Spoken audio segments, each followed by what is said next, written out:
Hello friends, welcome to online study kingdom. दोस्तों, सामान्य जागरूकता का सिलेबस के हिसाब से ये लास्ट टॉपिक है जलवायु परिवर्तन एवं पर्यावरण। तो दोस्तों, अगर आप हमारे चैनल पर नए हैं तो चैनल को जरूर सब्सक्राइब करें, क्योंकि आपकी सब्सक्रिप्शन ही हमारी ताकत है। साथ ही नोटिफिकेशन बेल आइकन को जरूर प्रेस कर दें ताकि आने वाली वीडियो का अपडेट्स आप सभी को प्राप्त होता रहे। अगर आपने प्रीवियस लेक्चर्स को नहीं देखे हैं तो वीडियो के लिंक में प्लेलिस्ट है, आप जाकर के पूरा जो है कवर कीजिए अच्छे से। तो दोस्तों, ज़्यादा टाइम ना लेते हुए आइए हम लोग स्टार्ट करते हैं। पृथ्वी पर पाए जाने वाले भूमि, जल, वायु, पेड़ पौधों एवं जीव जंतुओं का समूह जो हमारे चारों ओर है, समूह रूप में क्या कहलाता है? पर्यावरण कहलाता है। पर्यावरण के ये अजैविक और जैविक संगठक आपस में अंतःक्रिया भी करते हैं। यह संपूर्ण प्रक्रिया एक तंत्र के रूप में संचालित होती है, जिसे पारिस्थितिकी तंत्र के रूप में परिभाषित किया जाता है।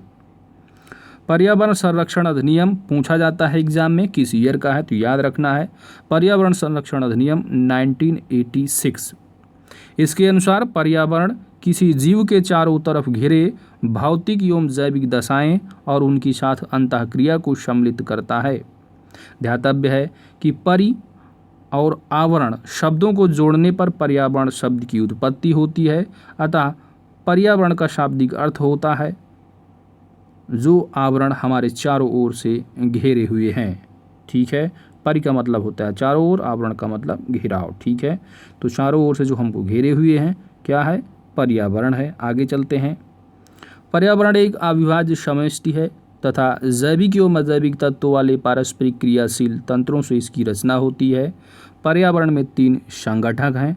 कौन कौन से हैं? तो भौतिक या अजैविक संगठक, जैसे कि स्थल, वायु, जल। दूसरा है आपका बायोटिक यानी कि जैविक संगठक है, जिसमें कि पादप, मनुष्य, जंतु, सूक्ष्म जीव, ये सभी के सभी जैविक संगठक हैं।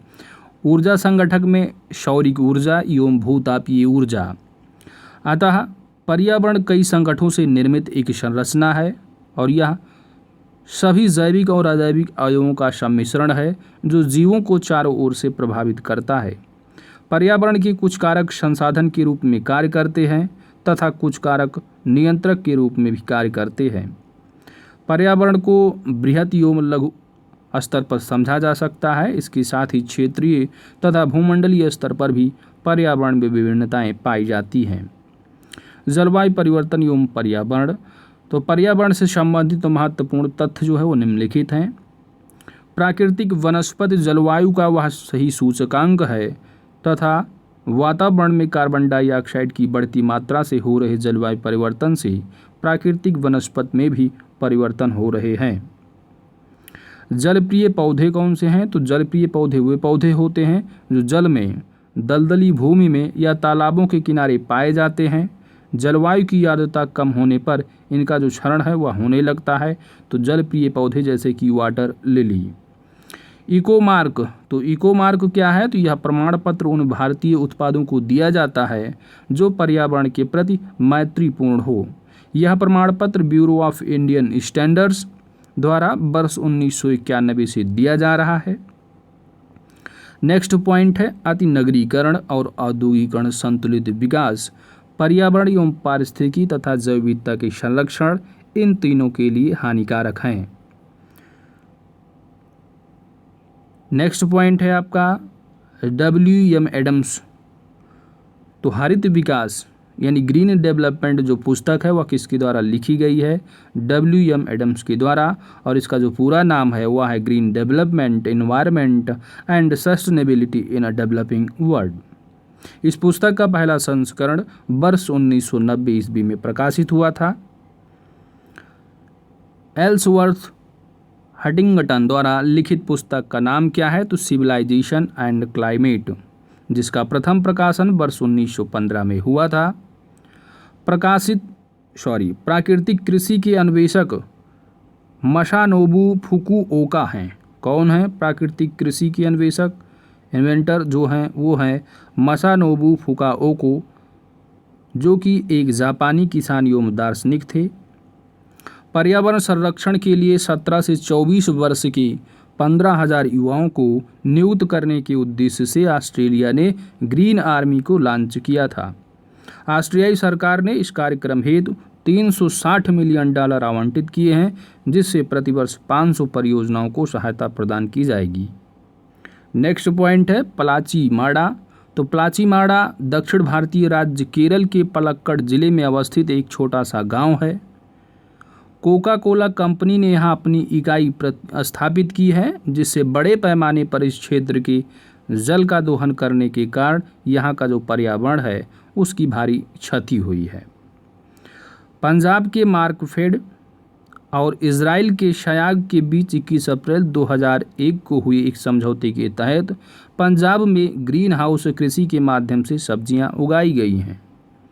नेशनल जियोग्राफिक सोसाइटी एवं अंतर्राष्ट्रीय मतदान कंपनी ग्लोब स्काई ने ग्रीन इंडेक्स 2009 स्कोर के तहत भारत को शीर्ष स्थान दिया है। इसमें विभिन्न देशों में पर्यावरणीय रूप से धारणीय उपभोक्ता व्यवहार के अनुसार अंक दिया जाता है। Green index.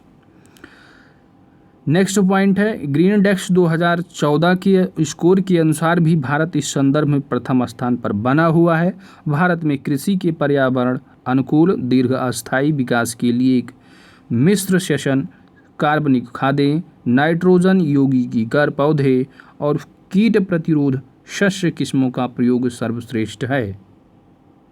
नेक्स्ट पॉइंट है कि विश्व पर्यावरण दिवस प्रतिवर्ष 5 जून को मनाया जाता है।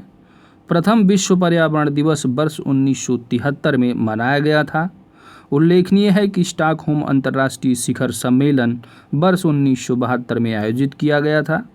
पर्यावरण पर यह पहला वैश्विक शिखर सम्मेलन था और इसी सम्मेलन में 5 जून को पर्यावरण दिवस मनाने का निर्णय भी लिया गया था। नेक्स्ट पॉइंट है कि ज्ञातव्य है कि विश्व पर्यावरण दिवस प्रत्येक वर्ष 5 जून को मनाया जाता है। वर्ष 2019 की थीम दी है और 20 की भी थीम दी है, लेकिन आपका एग्ज़ाम जो है वो सितंबर में होगा, यानी सितंबर 2021 में। तो आपको लेटेस्ट डाटा आपको याद रखना है कि वर्ष 2021 को मनाए गए 5 जून को जो मनाया गया था पर्यावरण दिवस, उसका थीम क्या रहा, आपको इसको करंट अफेयर से कवर करना है। पृथ्वी पर पहुंचने वाले सौर विकिरणों की मात्रा में परिवर्तन के लिए सूर्य के संदर्भ में पृथ्वी की स्थिति में बदलाव भी उत्तरदायी है। यह परिवर्तन जलवायु परिवर्तन की खगोल शास्त्रीय सिद्धांत के अनुसार होता है।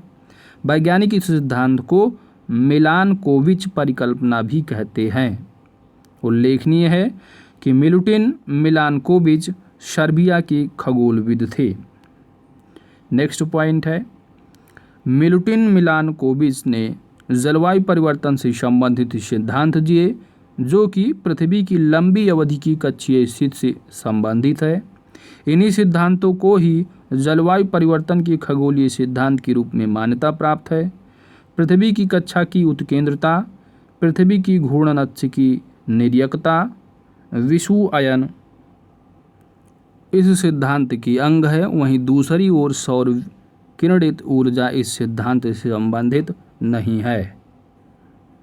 उल्लेखनीय है कि जलवायु परिवर्तन पर अंतर सरकारी पैनल, जो संयुक्त राष्ट्र के तत्वावधान में गठित अंतर सरकारी वैज्ञानिक निकाय है, इसके अनुसार ग्रीन हाउस यानी हरित गैसें वे हैं जो पृथ्वी, वातावरण तथा बादलों द्वारा उत्सर्जित ऊष्मीय और रक्त विकिरण को अवशोषित एवं उत्सर्जित करती हैं, वह ग्रीन हाउस गैसें हैं। और इनमें से जो प्रमुख गैसें हैं ग्रीन हाउस गैसों के एग्जाम्पल, तो यह है कार्बन डाइऑक्साइड, जलवाष्प और नाइट्रस ऑक्साइड, मीथेन और ओजोन, जो कि साधारणतः पृथ्वी के वायुमंडल में उपस्थित रहती हैं। जलवायु परिवर्तन के मापन हेतु हिमतत्व दैट इज आई स्कोर किसी ग्लेशियर या बर्फ की चादर को छेद कर प्राप्त किया गया एक बेलनाकार नमूना है। आई स्कोर यानी हिमतत्व अतीत की जलवायु और वातावरण की जांच करने के लिए प्रत्यक्ष और विस्तृत अभिलेख है। आई स्कोर से जलवायु परिवर्तन का क्रायोजेनिक संकेत प्राप्त किया जाता है। ग्रीनलैंड और अंटार्कटिका में बड़ी मात्रा में बर्फ की चादर पाई जाती है, जिनसे आई स्कोर निकाला जाता है। इनसे पूर्व काल में वातावरण में व्याप्त गैसों आदि की जानकारी प्राप्त की जाती है। उल्लेखनीय है कि जलवायु परिवर्तन कृषि को प्रभावित करने की क्षमता रखता है। तापमान बढ़ने से मिट्टी की नमी और कार्यक्षमता प्रभावित होगी। इससे मिट्टी में लवणता बढ़ेगी। जलवायु परिवर्तन से फसलों की उत्पादकता भी प्रभावित होगी। जलवायु परिवर्तन से संसाधनों पर दबाव बढ़ रहा है। वन, चारागाह, कृषि भूमि, नदीय जल, भूजल आदि संसाधनों को लेकर तनाव तथा आपदा की स्थिति, प्रवसन को लेकर संघर्ष आदि के अनेक प्रमाण उपलब्ध हैं, जो जलवायु परिवर्तन को सामाजिक तनाव में वृद्धि करने वाला एक प्रमुख कारक सिद्ध करते हैं। अनेक अध्ययन के अनुसार परिवर्तन की कृषि एवं वानिकी के उत्पादन एवं उत्पादकता दोनों पर गंभीर दुष्परिणाम की पुष्टि करते हैं। भविष्य में और भी जटिल स्थिति उत्पन्न होने की संभावना को नकारा नहीं जा सकता है। मौसम की चरम दशाओं की बारंबारता से कृषि क्षेत्र सर्वाधिक प्रभावित होता है। ऐसे में खाद्य सुरक्षा का प्रश्न खड़ा होता है। खाद्य असुरक्षा की स्थिति में अनावश्यक खाद्य संग्रहण तथा खाद्यान्न संसाधनों पर बलपूर्वक नियंत्रण की प्रवृत्ति का विकास होता है, जो अंततः सामाजिक तनाव को जन्म देता है। इसलिए खाद्य असुरक्षा भी सामाजिक तनाव का एक प्रमुख कारक है। ध्यातव्य है कि वैश्विक जलवायु परिवर्तन के संदर्भ में समोच्च बांध, अनुपद संचयन एवं शून्य जुताई पद्धतियाँ मृदा में कार्बन संग्रहण में सहायक हैं। कार्बन प्रच्छादन का तात्पर्य कार्बन का पौधों, भूगर्भिक संरचनाओं एवं समुद्र में दीर्घकालीन संग्रहण से होता है।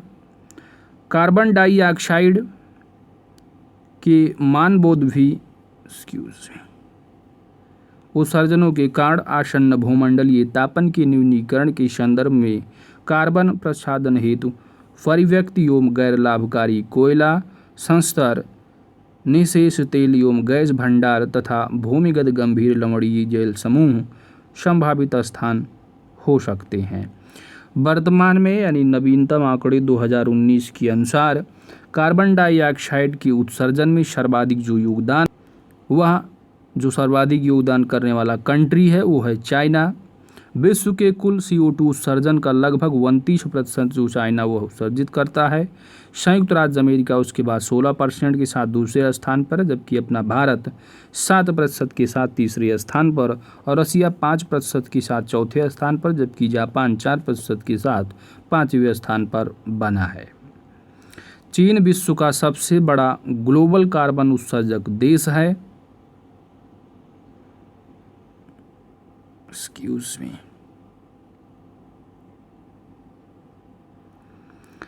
भूटान को विश्व का शीर्ष कार्बन नेगेटिव देश माना गया है।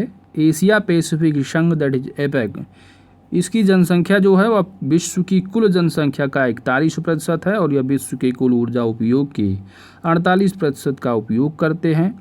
एपेक देशों का विश्व की कुल हरित जो गैसें हैं इनके उत्सर्जन में 48% से अधिक का योगदान है और एपेक देश जो है वह क्योटो प्रोटोकॉल का समर्थन करते हैं, परंतु इसके कुछ देशों इसका अनुमोदन नहीं किया है। तो दोस्तों इसी के साथ हमारा जो टॉपिक रहा लास्ट सामान्य जागरूकता का 12वां सिलेबस क्रमांक क्या है, सामान्य जागरूकता, उसका जो लास्ट टॉपिक है सिलेबस के हिसाब से वो है जलवायु परिवर्तन एवं पर्यावरण। तो इस वीडियो में हम लोगों ने इसको फिनिश किया। तो दोस्तों अगर हमारी वीडियो आपको अच्छी लगी है तो वीडियो को लाइक ज़रूर कीजिएगा। और एक बात और ध्यान देना है कि सामान्य जागरूकता में एक आपका पार्ट जो छूटा हुआ है पॉलिटी से संबंधित, वो है भारत के राज्य एवं केंद्र शासित प्रदेश। तो उसको अगले वीडियो में जो है हम लोग कवर कर लेंगे, उसके बाद अभ्यास प्रश्न को कवर करेंगे। इसी के साथ हमारे सामान्य जागरूकता का जो सिलेबस क्रमांक है वो फिनिश होगा। तो छोड़ना कुछ नहीं है, कवर पूरा करना है सीरियल वाइज से। तो दोस्तों मिलते हैं नेक्स्ट वीडियो में। Thanks for watching.